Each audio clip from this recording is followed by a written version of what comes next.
Hey everyone, this is Dr. Sam Shea, and I'm joined here today by two of my favorite people in the work, Valli and Gramya. And hi, and these are two wonderful people that I met very, very soon after I'd landed in New Zealand. I came in January 2010, and I jumped into their first course that was available. I think it was May? No, I can't remember.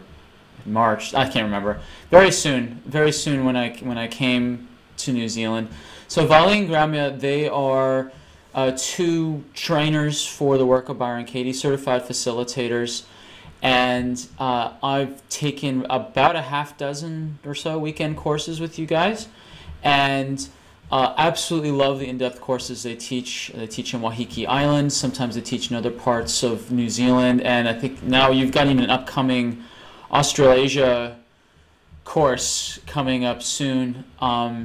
But we'll talk more about additional in-depth opportunities they have with you guys later on. So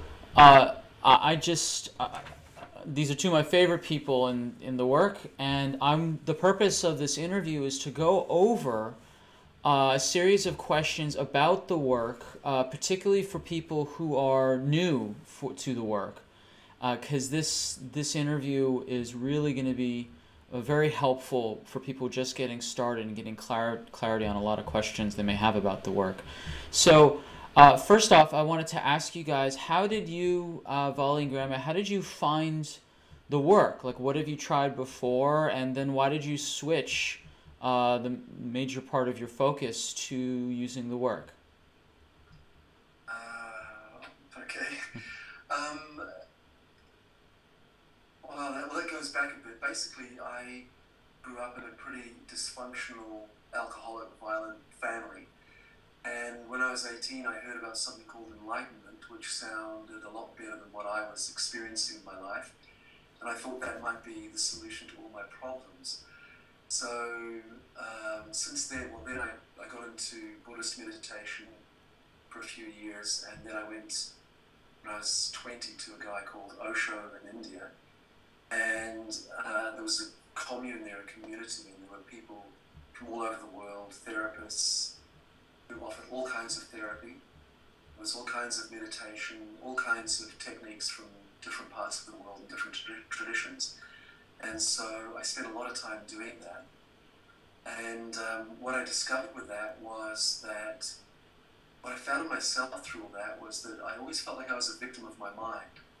I could see that what I was thinking was the source of the problem, so I was always trying to therapeutize it away, or meditate it away, and so there's this battle going on inside me with my mind.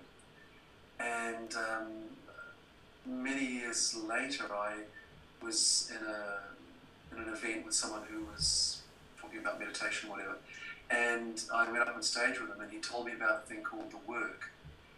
And he asked if there was anyone in the audience who knew how to do it, and I spent 20 minutes with this person, questioning my thoughts. And somehow in that 20 minutes, I saw that this was a way for me to actually free myself from being a victim of my thinking. And from that time on, I've been very much immersed in the work, and I love it. How many years have you been immersed in the work, exactly? I think that was 1995. I did a school with Katie in 2000, and I've done quite a few since then. Okay, great. And Gramya, how did you get involved?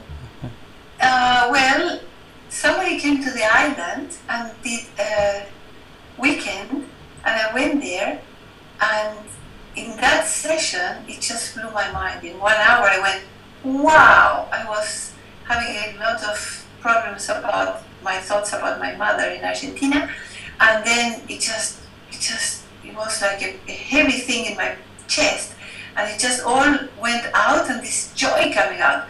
So I asked the person doing the weekend, where can I learn that? And she said, well, that's a school, and this is happening 4 days in Los Angeles.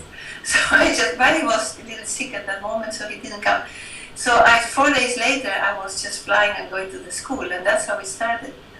And since then we did 17 schools each with Parent Wow, amazing. We are addicted.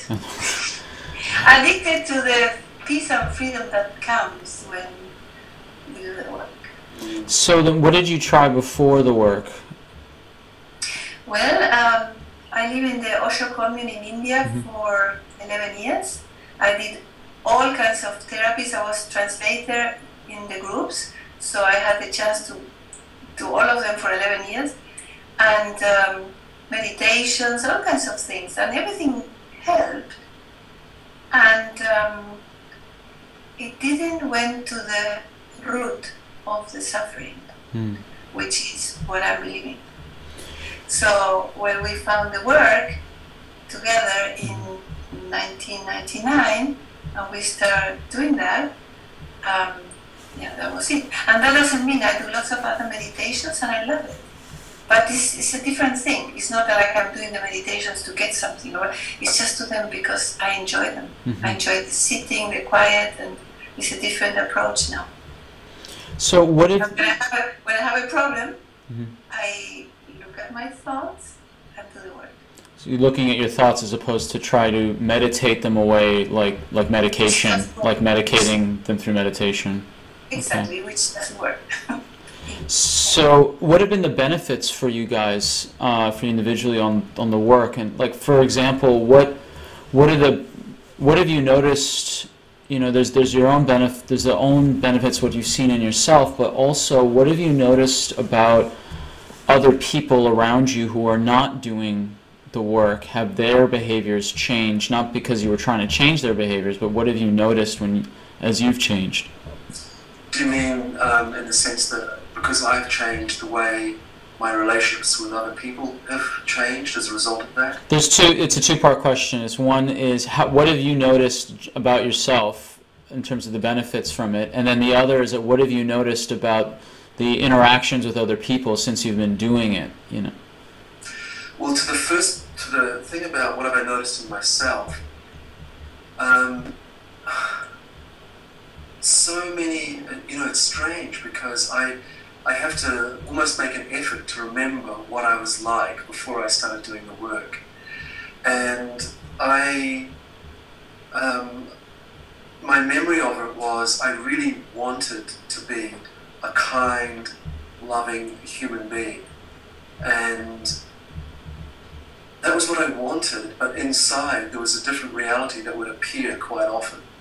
And there was, you know, I was quite, it's even hard to say this because I never know about when I'm talking about the past, what's really true or not. But my memory of myself is that there was a fair bit of dysfunctionality in me, and I at times could be very aggressive. I was very frustrated. I used to suffer a lot in ways that I don't now. I think that would be the biggest thing. I'm much more relaxed. There's things that I was so limited by in the past that I'm not anymore. I mean, the fact that I'm sitting here doing this with you, you know, I don't want to offend you, but for me it's like Jesus walking on water. It's impossible to imagine the things I'm doing now that I wasn't able to do when I first came across the word. As far as I can tell, we're both standing on carpet, so we'll settle for that. Yeah. Okay. Exactly. Yeah, I was just I had a lot of fear. I was in a lot of denial about and disconnected from what was actually going on inside me.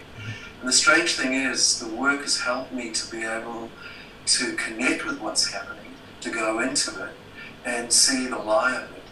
And somehow it dissolves. And so I mean, my experience of myself is I live a lot kinder, more peaceful life. And what about the people around you in terms of there's how you experience other people, but then there's also have other people's behaviors change, not because you've asked them to change necessarily, but because you've changed and suddenly people are behaving differently around you. Now I get your question. That's a really good question. What's interesting is because my way of interacting with people comes from a different place. I always used to think it was other people's fault, but when we would have problems. But for example, with my mother, because I don't react in the way that I used to the extent that I used to, she doesn't have, her reactions don't have anything to bounce off, if you know what I mean. Mm-hmm. So I get to live with, I'm not creating as much in other people. I'm not triggering as much in other people. I don't fire other people up as much as I used to. I used to argue, fight, all that kind of stuff. Mm-hmm. And there's a lot less of that now. So something's happening there, but I don't buy into it in the way that I used to as much. Got it. And so it makes for me to live in a better world. okay. And Gramya, and what have you noticed? Yes, what I notice about myself, I am. It's difficult to know how I was before. I don't think I react so much to things as I used to. And I don't suffer so much as I used to. I know that. And also with people I have much more patience. In many, many occasions I realize they're just believing their thoughts. So I don't blame them or accuse them or taking personally what they are doing or saying to me, because I know they're just believing their stories, their thoughts, and they have to act them out.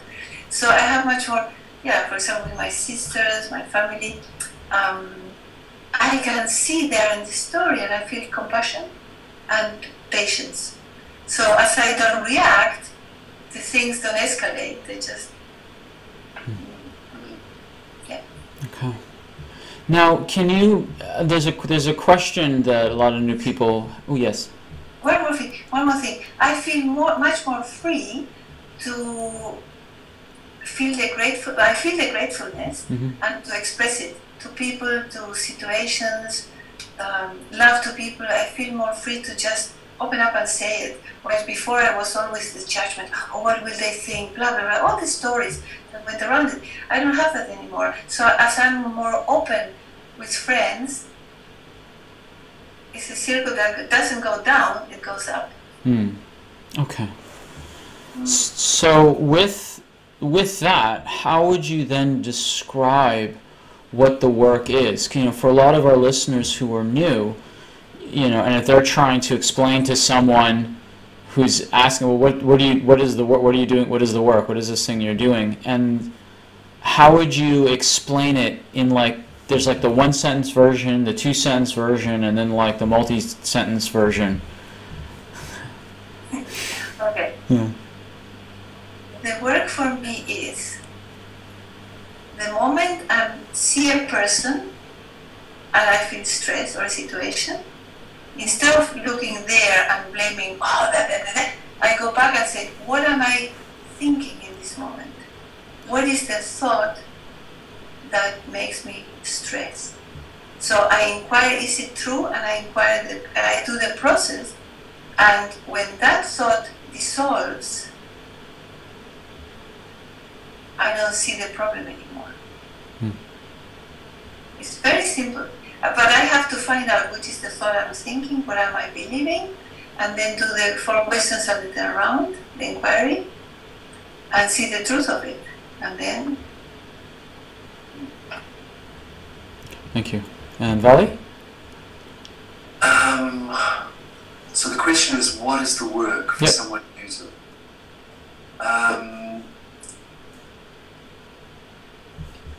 it's basically what Gramya said. It's actually very simple. I love stories. The Buddha, I've always loved this thing that the Buddha said, it's your mind that creates the world. And I always would hear that in my head, I never knew what it meant. And through the work, what I found is, what I'm thinking is creating my experience. It's what I'm believing. So, as Gramya said, when I'm stressed, what the work is to identify the thoughts that are going on in my mind. I write them down, and then I use the 4 questions, and I question what I'm believing. It's as simple as that. Just there's 4 questions, and then I turn the thought around just to look at what I'm projecting out, to look at where it's coming from, and it's amazing. So then what, can you then describe the 4 questions and the turnarounds? What are the 4 questions in a turnaround? Okay. Okay, a thought that I used to have a lot was Gramya interrupts me. So that would be a stressful thought in my mind. You know, I'm talking and then suddenly Gramya would say something and then I would have that thought and it's very stressful. So Gramya interrupts me. The first question is that true? And it's either a yes or a no. If the answer is yes, you ask the second question. If it's no, you go to the third question. So the second question is, can you absolutely know it's true? Can I absolutely know it's true that Gramya interrupts me or is interrupting me? And then the third question, how do I react when I'm believing the thought Gramya interrupts me? And what I do is I look at that situation where I'm believing that thought and I notice, I observe myself when I'm believing that thought. You know, how do I react? And the fourth question is, in that situation where I'm believing that she's interrupting me, the fourth question is, who would you be without that thought? So there's the thought, who am I in that situation without it? And I observe. So this is inquiry, it's meditation. It's not therapy, it's not giving solutions, it's just inquiry, finding your own answers. And then the turnarounds, generally there are 3 turnarounds. To the self, so she's interrupting me, I'm interrupting me. So if I look in that situation where that was happening, how am I interrupting? And I find examples. Mm-hmm. And the turnaround to the other, she's interrupting me, I'm interrupting her. And you look in that situation and find examples of how am I actually interrupting her in that situation. And then the third turnaround is the opposite. She's interrupting me, she's not interrupting me. And again, I go in and I look for genuine, authentic examples of how she's not actually interrupting me. And the effect, the result of this can be profound, absolutely profound.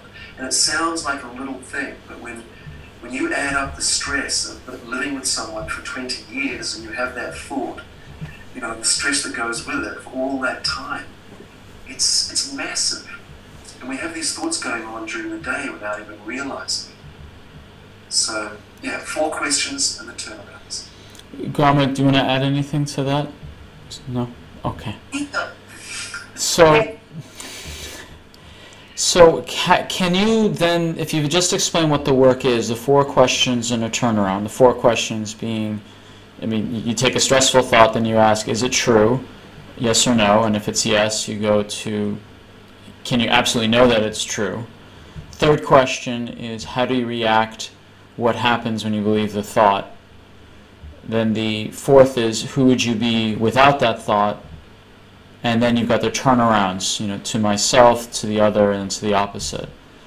Now, can you kind of clear up any myths or misunderstandings about the work? It's like, for example, some people say the work is just a form of psychology, like cognitive behavioral therapy, or it's too simplistic, or any other criticism. Like, why is the work not therapy? Why is it not psychology? Why is it not cognitive behavioral therapy? Okay. It's not psychology or all these things, because in my understanding, when I go to a therapy session, I get advice from outside, I get explanation from outside. The work is not coming from there, it's coming from inside. My questions are the ones that set me free. And when I realized, look, I have been sitting with masters for 30 years, and I've heard it all. It came here and I heard, oh yeah, oh that's wonderful. But it comes from outside. I didn't realize it myself. So the value is not much. I mean, it's really great, but the value of the work is that I find my own question, my own experience, my own wow, aha moment, you know? And the other thing is that I'm going to tell you a quick story. People go in the desert. we see a snake, a poisonous snake, and we go, ah, terrible, I'm going to die. The stories in the mind, I'm going to die a painful death, I never see my daughter again, I start sweating, I start trembling, the fear, the anger, everything, everybody's the same. So what the work does, it says, wait a moment, really look, inquire into it. Is that true that it's a snake? So I take a closer look and I realize it's not a snake, it's a rope.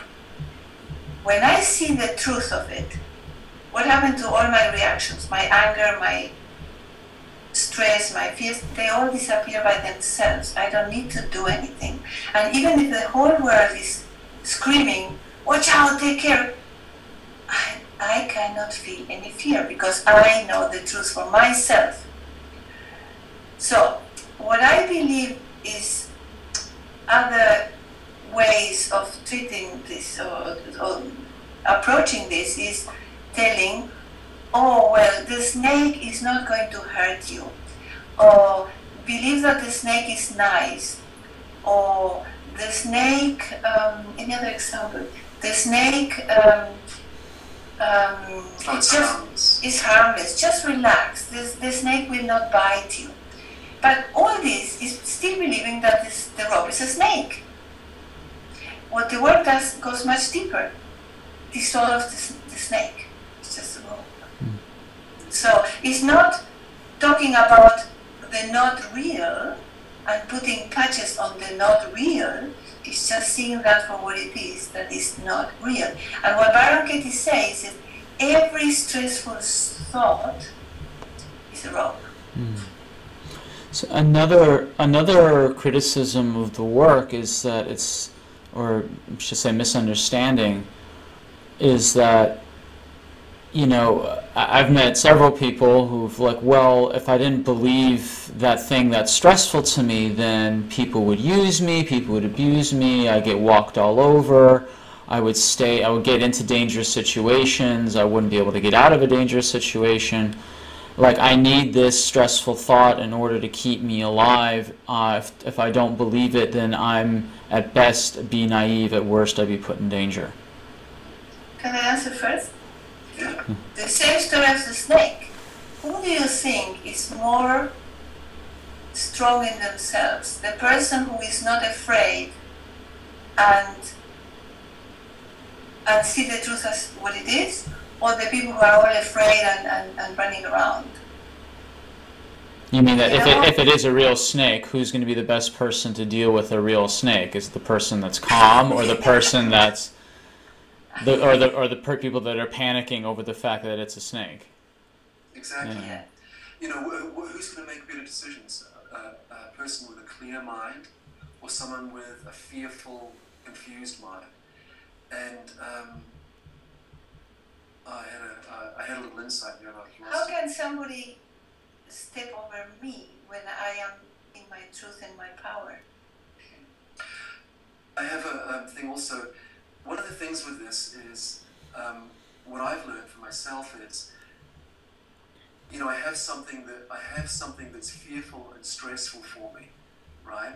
And I'm going to hold on to that because I don't want someone else to make me suffer. But what I've got is the suffering already. So we hold on to our suffering, thinking that it's going to prevent us from suffering. It's like, I need this stressful thought to protect me. So I'm going to continue suffering in the name of protecting myself. Yes. So what I'm doing is I'm beating myself up. You know, and this, you know, can sound rational and logical, but as you do the work, you get to see that fear is not a sane place to live from. This doesn't mean that I don't go and put myself in dangerous situations, because when I'm clear, I want to be kind to myself. I don't do insane things. But when I'm living happily in my house here and I'm projecting fearful stuff happening, that's not a sane way to live. Does that? Yeah.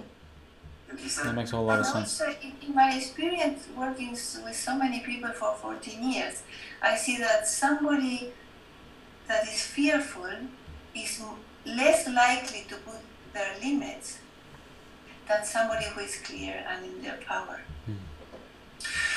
I don't know if this example relates, but you know, it's interesting doing the work. It's so amazing to see the freedom that can come. And an example of that is we've worked with, for example, women who've been raped when they were younger, right? So something happens when they're a teenager, for example, some incident. Now that incident may take 10 minutes, 15 minutes, 1 hour, or whatever.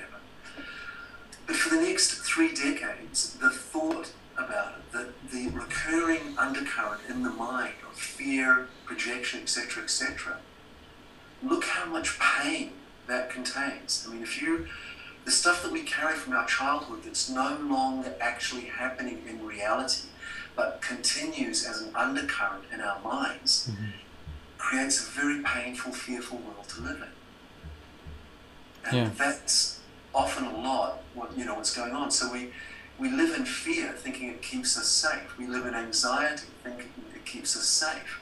But does it?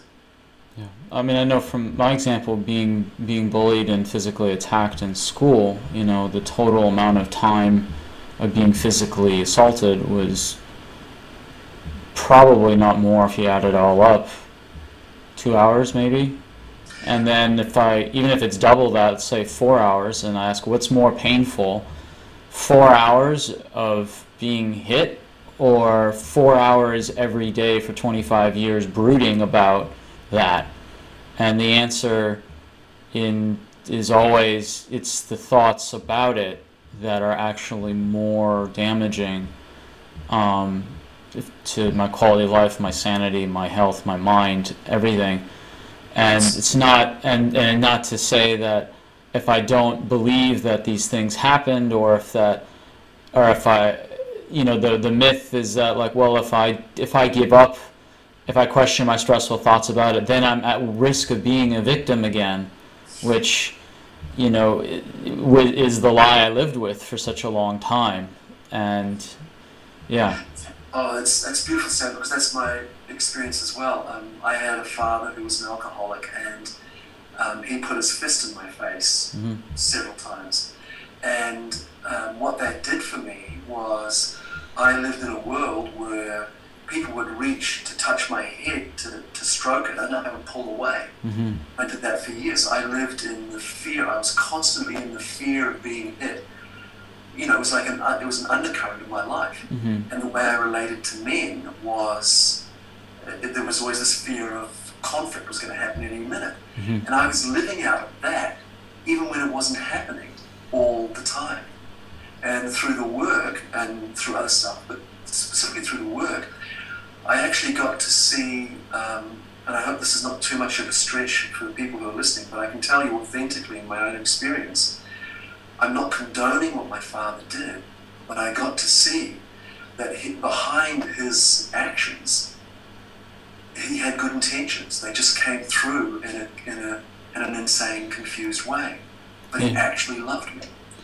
Yeah, it may be a bit hard for some of our readers aren't, some of our listeners aren't, maybe not be there yet. But it's through every act of, I mean, even Marshall Rosenberg even said everyone is only saying please and thank you, even if the please is killing someone. It's like, please don't hurt, you know, please get out of my way, or thank you for not going further into my territory or whatnot. And people can express these things in very grotesque ways. But again, it's like some of these more advanced conclusions require a lot of introspection and inquiry, and it's the invitation is to do the work, to find peace, not to run around making these grandiose spiritual bumper stickerisms, you know.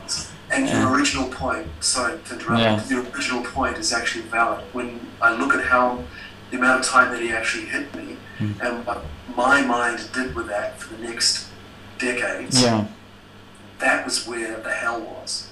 And when I run that in my mind now, sitting here, if I run those stories in a painful way, it's my mind doing it to me, not my father. Right. And that's where my freedom lies. And the good news about that, which Katie points out, is if I was dependent on him to change or be different for me to find my peace, I'm never going to find peace.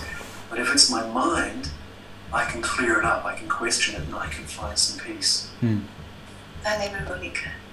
And then what? And everybody can. Everybody can. No matter what situation was. So, are there any other myths or misunderstandings about the work that you guys want to clarify that you've come across in your over a decade of experience with it, teaching it? I mean, I don't know much about cognitive behavioral therapy or psychology and all that kind of stuff. I did a lot of therapeutic stuff earlier in my life. I did a lot of groups, yes, a lot of different kinds of therapies, etc., etc. And some of it really helped me. There's no question about it. It definitely helped. The difference, I would say, around the work is inquiry. The beauty of the work for me is, as Gramya was saying, is that it's my own. When I find the truth for myself, that's what sets me free. And I found that most things, like if I do things that are about me changing my way of thinking, I'm actually, the danger with that, and this is what I found in my own experience, I often call it sugar on shit. It's like I think I've got control of my mind and I can think these thoughts and then these ones won't bother me anymore.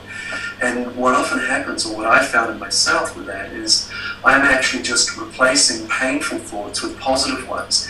But all that happens is the painful ones just get buried. They don't go away. Whereas what inquiry is I actually acknowledge them. I let them come up and really look at them. Really look at the reality of these things that I'm believing. And when I see the truth, you know, those thoughts can no longer run my life. They're free, I'm free of them. So the psychology, you know, I don't know. All I know is that inquiry, me finding my own answers, works. When I get information from the outside that I take on, as it becomes like a band-aid. And it doesn't heal what's going on underneath.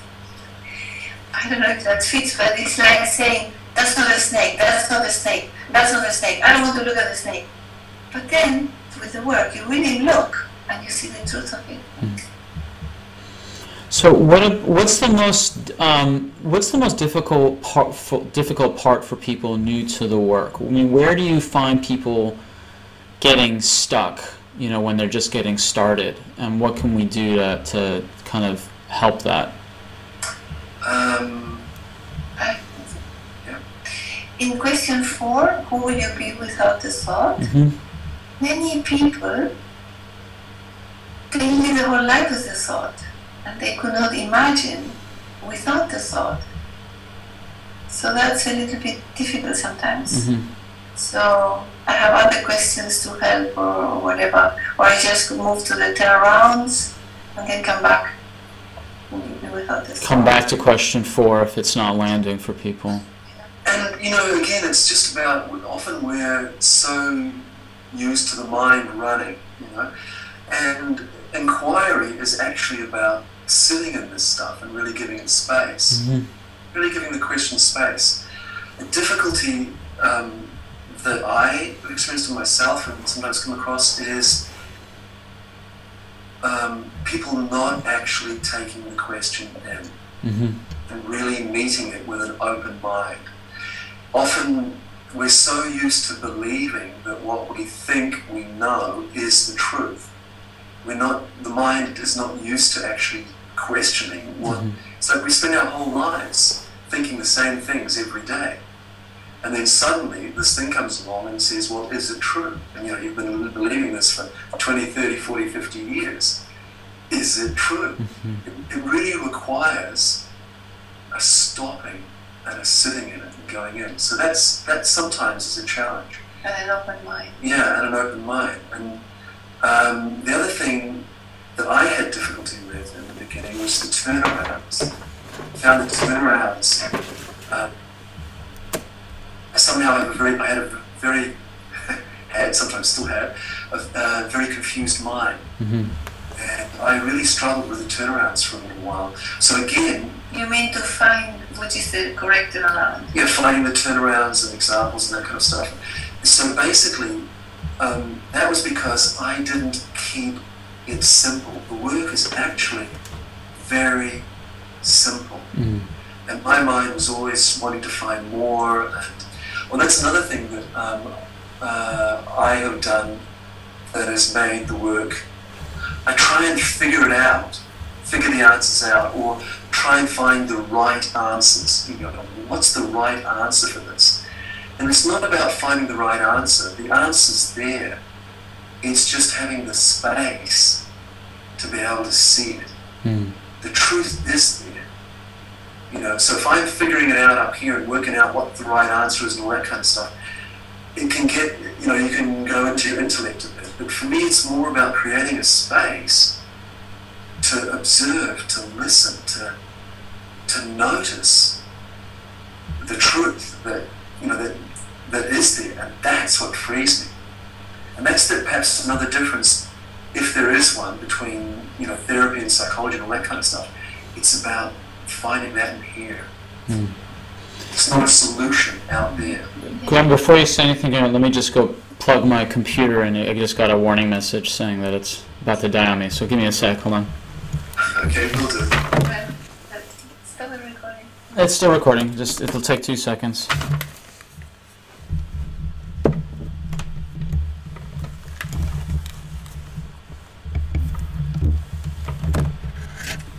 It's just... Okay. Alright. Alright, so what were you going to say, Gramya? Yes, that sometimes when I have a new client,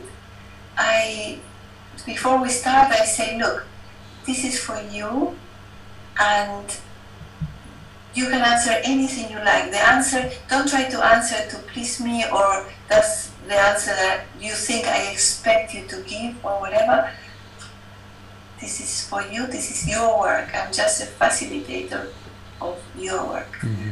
So I put it back to them and make that clear.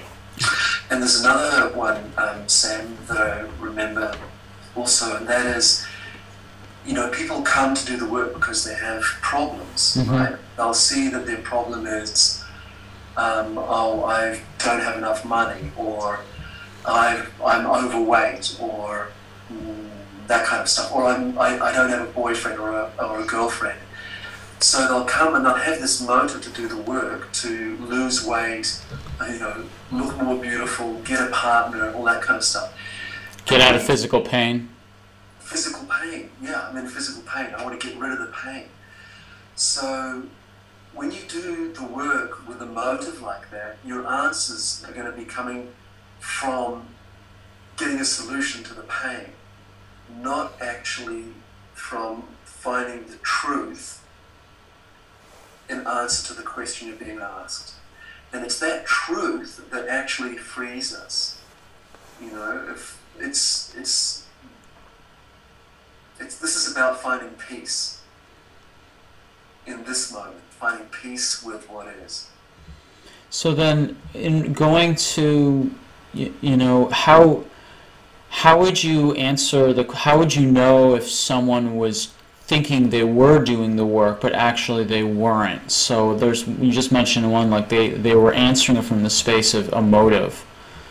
You know, like I want to do the work because I want this situation to change in my life, as opposed to my thinking, as opposed to questioning my thinking about a situation. Well, that's really a challenging thing to answer. Mm-hmm. I think through experiencing me doing that in myself, you know, answering in that way with a motive, like noticing when I've done that and seeing the result of it and the answers that come and how I come, you start to be able to pick up the ability to notice when something's off in the way someone's answering. You know, so it's, you know, it's not that I could answer that by what the words people use or what they're saying. It's just something you pick up as you do the work, Mm-hmm. through experiencing it yourself and having done it for a while. And to answer to that, basically, I am a facilitator. The client do whatever they want, and they get as much as they put in or not. I am not the judge of that, and I'm not trying to change it. If innocently I see them going answering the wrong way, I will do whatever I can to support, to make them realize. But it's their freedom. I just trust the work, I do the work, and they do what they want to do. Are there any is there any circumstance when, you know, who is the work not for? Like, I was trying to describe the work to a psychiatrist, and immediately this psychiatrist went to, well, if they have extreme bipolar or schizophrenia, then you need medication, and all, like, it's just immediately jumped to these extreme cases to then eternalize how this particular therapy is useless. And so here's how the work works. For me, in those situations, I was working with someone who had been a heroin addict and was on methadone, I think. And I think medication can save lives, absolutely, someone bipolar, that kind of stuff.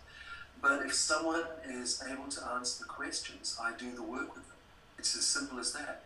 I have a friend who is bipolar who, I know of this wonderful man who's bipolar, who takes bipolar medication, and he actually is a wonderful person who does the work. And he's a facilitator. He facilitates people in the work. So there is no, for me, there is no one who cannot do the work as long as they are willing to and open to answering the questions. So there's not a, you know, I wouldn't say, you know, there are bipolar people who do the work and they benefit immensely from it. There was we did a workshop with, there's a doctor in Melbourne who set up a workshop for us. One of his clients had been on medication for, I don't know, 20 years or something, I forget the number, 15, 20 years, I'm not good with numbers. This woman did the work. 1 hour? 1 hour on a situation that had happened when she was 14 or 15 or something like that. That made her take this medicine against depression and all that for all these years. Yeah, so they put her on medication, etc., etc. Now that medication may have saved her life, you know, we don't know. But the thing is, we got a message back 3 months later that from this doctor that the psychologist or psychiatrist or whatever it was had taken her off the medication. And he said, called him and said, whatever you did, keep doing it, because she, and then we met her again, and she just changed her life like this. Yeah. It's amazing. So the medication, she needed the medication until she doesn't. So, and there are people who are not on medication who cannot answer the questions or are not able to, you know, it's not for them. So maybe they need to get on medication. No, I'm kidding. Yeah, so it's not about, there's no one who cannot do this work if they can answer the questions. And that includes from children to all people. Yes. Any age. Have you found that, okay, so you mentioned children. Is the process changed somehow? Or is there any difference in the approach, say, if you're trying to teach the work to children versus teenagers versus, say, people in geriatric who are going a bit senile? Is there any way you change it to adapt to, you know, age, attitude, etc.? You just speak the language, that's all. Okay. You just speak the language. You're not going to talk to a child with adult words that he couldn't understand, just simple. Same, you ask the questions, and there are many, there was a group for children in no, there is a big thing happening for kids in America at the moment. I don't have experience working with children, but a friend of ours told us that his child, yeah, it was a bit of a story, but the short version is that... He did the work and he worked. Well, it was no, I think it's good to know, because the people are listening to this. She was a 5 or 6 year old or something, and there was lightning and thunder, and she was afraid. And he just went through the process very simply. And the child just relaxed and went to sleep after 5 minutes doing the work. On her fear of what would happen, she had a meaning for this lightning and thunder, that it was dangerous. She did the work, she found out it wasn't, she just went to sleep. Wow. I had 12 years of insomnia, and I had really wished I'd found the work during that period, because I definitely had a lot of thoughts that were keeping me up at night, just stressing out. And now when you talked about the work is for anyone that can answer the questions, and there's this term going deep, quote unquote, with the questions. And there's people that like robotically just answer the question. Is it true? Yes. Can you absolutely answer? Yes. How do you leave that thought? Bad. Bad. And they just kind of tick box it, as opposed to, quote, going deep. And can you explain more of like why is it so important that Katie says this work is meditation, even though we talked at the very beginning, about how you did a lot of meditation and it was kind of using meditation as kind of a form of medication, but now then there's this phrase, the work is meditation. So can you explain that a bit better? Like, well, for me, I'd be careful of saying about going deep in the sense that, it's a concept that I have to go, there's some deep place that I have to go in order for it to happen. And I think for me it's more about, actually before I go there, doing the work, I've had things where very simple little things have been quite major revelations. And I wouldn't have called them deep or shallow. For me, it's more about, am I answering the question or not? And maybe the answer that I answer that comes to me now is the door to open to something else. So it's not that I have to go to some amazingly deep place in order for it to work. It's more about just can I give space for the questions to land? Am I answering the question or not? And of course, if I'm just spitting answers out from the top of my head, then I'm not really allowing the questions in. So I'm just wary because of using. I understand what you mean by going deep, and of course that's very valuable. I'd just be wary of using labels that could put a pressure to make me think that I've got to go somewhere or get somewhere in order for it to work, as opposed to just being present to the questions and present to the answers and staying in the situation, if that makes sense. Makes perfect sense, yeah. And for me, when I have a client, I trust the client. And I know that even if the client is silent, the process is happening inside. And I don't know what it is. So I just wait for the client to be ready for the next question. And on the other hand, I have a very quick mind, and I know that I can answer really quick. And that's as deep as I will go, and as quick as I will go. So I had sometimes a facilitator asking me, that was very quick, do you want to go somewhere deeper? I said, no, that was it. And so trust the questions and respect the client. I think if I understand both of you, it's not a matter of, I think a better word to replace is deep versus authentic. Using the word, you authentically answering the questions, and then trusting, and then in terms of as a facilitator, trusting the process of the client, that they're being as authentic as they're able to be. Yeah, and respect the client. Yeah. Respect the timing, the space, whatever, or how deep or not they go. And if I see a client moving away from answering the questions, I bring them back. Yeah.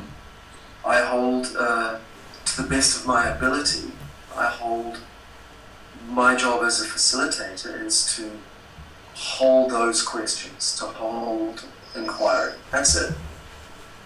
And if I see the mind looking like it's leaving that space of inquiry, then I'll do my best to bring it back, to support it coming back to inquiry. Okay. So I want to talk about two kind of major issues, every, I guess you call them motives, but inspirations for coming to the work. You know, what are the reasons? And one is physical pain, and like, so there's people that are listening to this like, well, I want to do the work because I'm in a lot of physical pain, or I'm in a lot of mental pain, and uh, you know, and I've met people that says, oh, I did the work and I feel so much healthier. But Katie's very clear. She never wants the work to be used as some sort of technique to improve someone's health, you know, or anything like that. And that she makes it very clear. This is not about healing the body. It's not about changing some attribute about your health. Yet, the reality is a lot of people come to the work or use the work in a situation where they're in a lot of physical pain, or there's a physical issue, and they want to get relief. So how do you handle that? How do you still do the work without getting trapped in the idea of the motive of changing your physical situation? Shall I go first? Yeah, if you want. Okay. For me, I'm very grateful for anybody who comes to the work, even if it's through the motive of the pain in the body, because I know that the work is an amazing tool for everybody. So even if they come through that door, welcome. And then when they start doing the work, if I have a client like that, I will guide the client to write the thoughts about, I don't want this pain to be there. And then soon they will realize that the work is a little bit different. Mm-hmm. It's not to get rid of anything, it's just to look at it and look at the reality of whatever it is. So that's one of the things. The second thing is the body follows mind. Mm-hmm. The mind is clear, the body follows. That's so many healings happening also, as I see it. And I pass it on to you, and if I have something else, I'll say it. You know, one stressful thought is like, I don't want to be in physical pain, and then a turnaround that comes to mind is I don't want to be in mental pain about my physical pain. Yeah. And yeah. Sorry. No, it's just acknowledging, you know, for me when I've been in physical pain, you know, acknowledging that my mental stress, my stressing out about the physical pain is making my life hell in some cases, or in most cases, you know, more than, depending on how much I believe it, more than the actual physical pain itself. And there's also the reality that if I'm stressing out, I have a background in neurology. When I become stressing out, I'm hypersensitive to pain. That's just the way the neurology in the body works. You're stressing out, you become more acutely aware of pain signals because you think you're in danger. So it's both. You just said, because you think you are in danger. Yeah.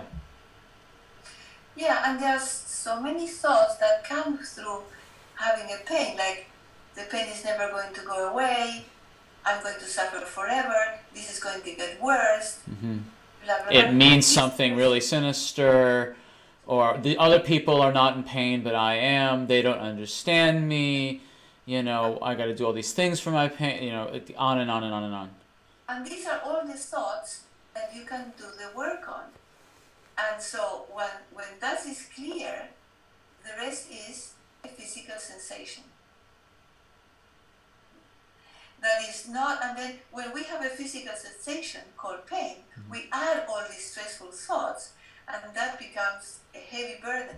But if all that is not there, it's so much easier. Life is so much easier, and the pain will come or go, whatever it does, but at least we get rid of the whole burden that comes with it. And for me, it's an interesting one because I was chronically ill. I spent 10 years in India. And I mean, I joke, but it's like if there was a disease that you could get, I probably had it. It felt like that. You know, I had Oh, just amazing stuff. So, came back to New Zealand. I was skin and bones. I was having night sweats, and I was in so much pain. I was in constant pain, muscle pain all the time. I went down, I think, 56 kilos, Oy. and I'm 1.8 meters or whatever. Okay, so for the non-metric folk out there, that's a roughly that's roughly 120 pounds, and you're about six something or other. Just under, I'm 5'11". 5'11", sorry, yeah, 5'11". So, and I got to a point, and there was just nothing I could do that seemed to make it better. I would have these horrific night sweats every day.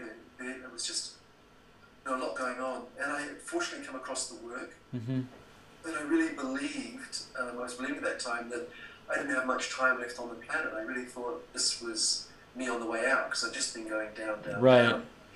And what was interesting, because when we do the work with a motive,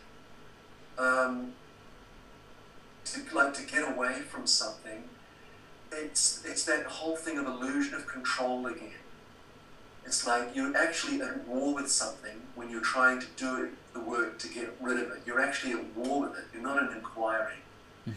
And so when inquiry, what happened through me actually doing the work and getting more into inquiry, the strangest thing happened was I started feeling more peace. I stopped doing the things that were harmful to me, simple things, like addictions. I was addicted to ice cream, of all things.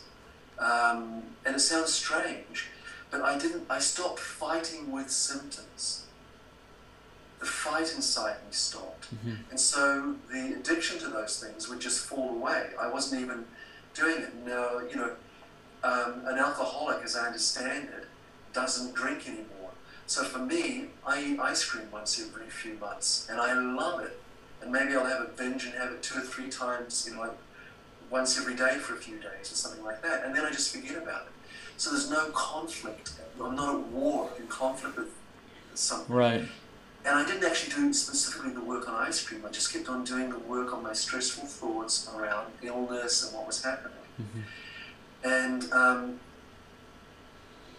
so I've forgotten your question, so I'm hoping that I'm still in there somewhere. The answer, I think, if I understand, the original question was how do you do the work if you're coming to the work with physical issue, but then do the work authentically without getting caught up in the results, a change in your situation, in your physical body,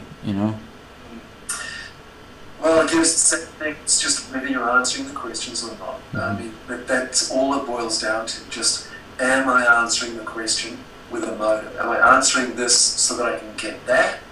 Or am I answering it so that I can see the truth in myself?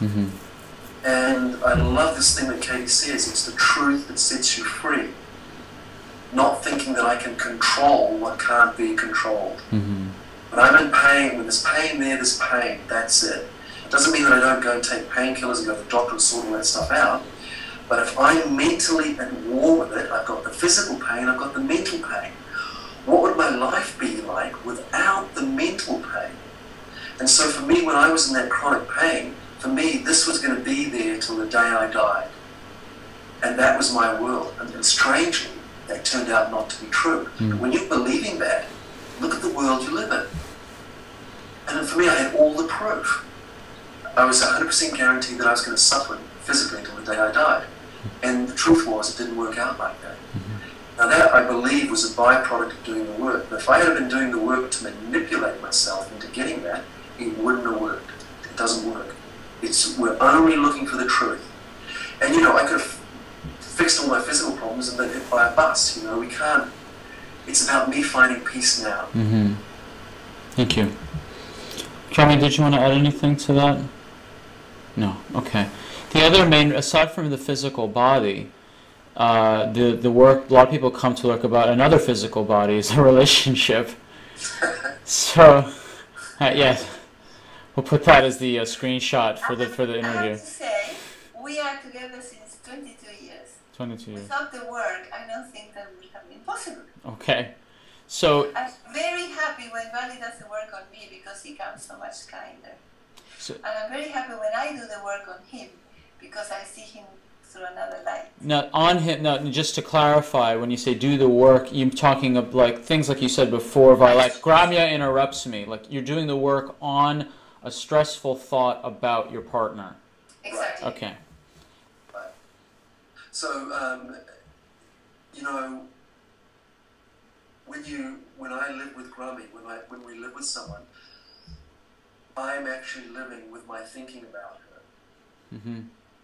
And Grammy has behaviors that I would like. It's quite fascinating because we're from two different cultures. I'm from a Kiwi culture, which is nice, polite, doesn't say stuff, you don't speak up, or you dump, you know, it's like one of those two. And Grammy's from Argentina, and it's a Latin, you know, so two different cultures, in some ways, two different ways of approaching things, Mm-hmm. in the way we relate and stuff. And so the things that push my buttons about Grammy are my thoughts that I have about her. It's quite amazing. What's happened for me is doing the work on what has pushed my buttons about Grammy has actually created so much more space in my life, in the world, in the way I relate to the world, and with Grammy. Mm-hmm. And I have to say that, you know, my buttons, yes, I still have reactions. But I remember when we were first together, I would be pissed off, sulk, and be punishing her for a week when something happened. Or 10 days. A week. But anyway, for however long it was probably months. You know, I would carry things because they would stick in my mind. And so there would be this resentment inside that would be carried, and I'd be living out of that. And now, you know, things can be over in 30 seconds. Something will come up and I'll catch myself inside. Mm-hmm. You know, sometimes a bit longer, I still have reactions. But there's so much more space in the relationship, and so much less reaction and all that kind of stuff. And the other thing that's happened is I've found, you know, a tremendous amount of love inside me, and appreciation and gratitude. And what I've come to see is that Grammy actually is, you know, we all look for a master, and I'm actually living with a master, someone that mirrors back to me where I'm blind, where I'm stuck, where I'm caught. And having that approach is actually really helpful. Mm. And it's challenging. It's challenging. And it's been beautiful. It's been a gift. Yeah, Katie says the master you are looking for is the person you live with. And the person you're with, I think. the person you're with, and because, you know, all the projections are there, and it's just if you use the tools you have to question those projections, then you. Yeah, I'm going to do one of these wild statements without backing it up, but I can tell you in my own experience. Well, you know, it's so easy to say these things, but I can tell you authentically in my experience, I have been so 100% convinced I've been right about something about Grammy that really upset me. And I was convinced that the whole world saw it that way. And I did the work and saw something totally different. Right. That was not available to me because my eye, it's like I have this thing in my eye, I can only see through that lens. I just could not see anything else. And when I questioned it and that dropped away, I saw something totally different. Totally different. It's like I always love that story of in the 16th century or wherever it was, when Galileo said that the world was round. I mean, can you imagine what that was to people who've lived on a flat earth all their life? And so I see that I'm a flat earther. You know, I'm basically that stuck in... I won't take that quote out of context, okay. Well, I am, but I'm believing that stuff, Okay. you know. So now, what about this delicate being very kind with my word, delicate situation where people say, oh, my partner needs the work. You know who needs this? My other half. You know, you need to do the work. Okay, so now, how has this happened before? I don't know. I'm just curious. Have you run into that maybe? Or am I just theorizing here? Yeah, no, that's been that lives with me. It doesn't come up as much as it used to. But all that is I'm trying to convince Grummy to change so that my life will be okay. Once Grummy does the work and she changes her behavior, then my life is going to be all right. The only problem with that is she may never change. She may not be doing what I'm thinking she's doing in the first place. She might not even want to do the work because she doesn't have any problems with it. That is his problem. Yeah. This is all theoretical, right? Okay. Yeah. And also... No, but that's what I mean. If there is a couple, am I interrupting? No, go. Okay. If there is a couple and one the one who has a problem is the one who could benefit from the work, not the other one. And the thing with that also is, look, I have Grummy, right? So she does something that in my world pushes my buttons, and I think I need her to change. The problem with that is, Grummy is not the only person on this planet who does this. Yes, I'm interfacing with it every day or whatever, but then I'm going to run into, if it's not Grummy, I'm going to run into someone else who does it, or somebody else, or someone else. And I'm always going to be in reaction, even if it happens once a month instead of once a day. So my peace is dependent on me. If I'm going to wait until Grummy changes her behavior, I'm going to continue suffering. It's as simple as that. So I do my work. And if I'm wanting someone else to do the work is actually wanting them to change so that I'm going to be okay. So the answer to that is that person does the work and free herself of the need for other people to do it. So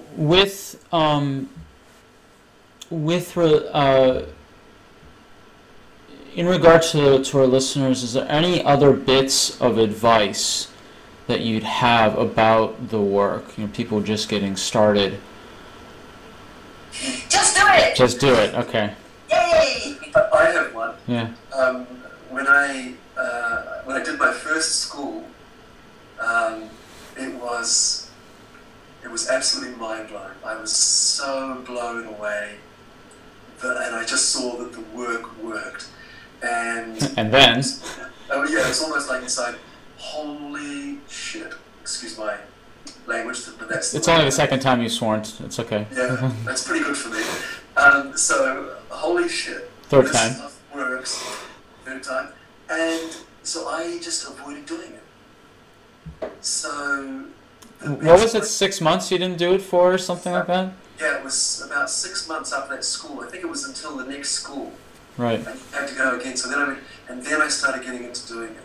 So if you don't want it to work, it's very simple. Just don't do it. Don't do it. And the other thing is, if you do it, what I found is, you know, in the beginning I was doing it, and sometimes it wouldn't work. You know, I had this expectation that it had to work all the time. It's like everything in the beginning and in the end. Be gentle with yourself. Be patient. You know, you're going to get it. You're not going to not get it. You're going to, you know, just be gentle with yourself and keep at it. And for me, I'm pulled to do the work from inside me. It's like a loving, it's like I like to breathe, I like to do the work, I love doing the work. Whereas in the past, sometimes it's been work to get myself there, if that makes sense. So just be gentle, just be patient, and keep doing it. I just remember one thing that came to me when you said, what was the connection between the work and the physical? Yeah. For me, it's 100%. I remember many times doing the work And as soon as I hit the realization, I felt every cell in my body moving. Felt it physically. Every cell in my body, like they were closing or opening or something changing in my whole body. And the body follows mind, so that's why I love the work as well. Yeah, Keep me healthy. Yeah. And also, I notice sometimes, often doing the work, you know, the body just, my body drops. Like everything just relaxes, the jaw, everything just sinks down. It's amazing. So, from here, you guys offer classes on the work now, or workshops. Now, generally, where can people go to find the information on your upcoming workshops? I know you generally have workshops in sometime November or so on Wahiki Island in New Zealand, and then usually there's another one like March, April sometime. And then there's other ones in different parts of either New Zealand or even Australia or maybe around those similar times. So where can people go to learn about your workshops that you're leading as certified facilitators of the work? The best place would be to go to www.thework.com. And there's a tab at the top called Resources, and if you click on that, there's Certified Facilitators, and you can find us in there. And then look for New Zealand Facilitators. Under country search, yeah. Yes, country search. At the moment, is Valli and Gramya, and there's a new person called Sharon. She's in Wellington. In Wellington, she's also there. So, and you see the photo, so you recognize. And under the photo, you click on the photo, and underneath it says which are the next workshops coming up. And I can tell you now the next coming up here in November in Waiheke Island, 23rd of November. In 2014, we're talking about. 2014. And then we are doing one in 1 hour away from Sydney, Australia. It's going to be a little big one with 3 certified facilitators from Australia and 3 from New Zealand. And this is in April 2015, and it's also under our names. Okay. Now, you guys also offer one-to-one facilitation. Now, can you describe what if people wanted to do facilitation with either you, Gramya, or you, Valli, or you guys both together? I don't know how that if you guys ever do sessions together to facilitate other people. Probably not, I'm guessing. But what would people do to get in touch with you if they wanted to get individual sessions with you guys? Okay, it's the same way. Thework.com, and then you look for certified facilitators in New Zealand. Under our names, it's a photo and also the Skype, email, and telephone. Okay. So we give private sessions, separate or together, and through Skype. So here in Waiheke Island, if somebody comes here, we do them here. And otherwise, we give Skype sessions for people in China, Japan, Argentina, America, whatever. Doesn't matter. And we're accustomed to get up in the middle of the night to give a session because of the time changes. And yeah. And also, just in terms of workshops and stuff, we've actually done about 8 workshops or 9 or something in Australia. We've done several workshops in Argentina. We've done a few in Hawaii, and also just now we just did one in Europe. So we do travel. Portugal, England, Yeah. Holanda. And New That's Zealand. funny. Yeah, That's a for people listening. That's a reference to I actually set up a course for them, and I think it was July 2011 for them to come teach in my clinic when I was practicing in Tauranga, in New Zealand. So we've done them in South Island. So if people want to actually host you guys for a workshop, which would be great, then they would just get in touch with you that same way, and you would then go through the details from there. Yes. Okay. Many people who do a workshop with us, they say, "Oh, can you come to our city? We organize for you." That happened in Wellington, Mrs. Shannon. That happened in Canberra, that happened in Australia, Melbourne.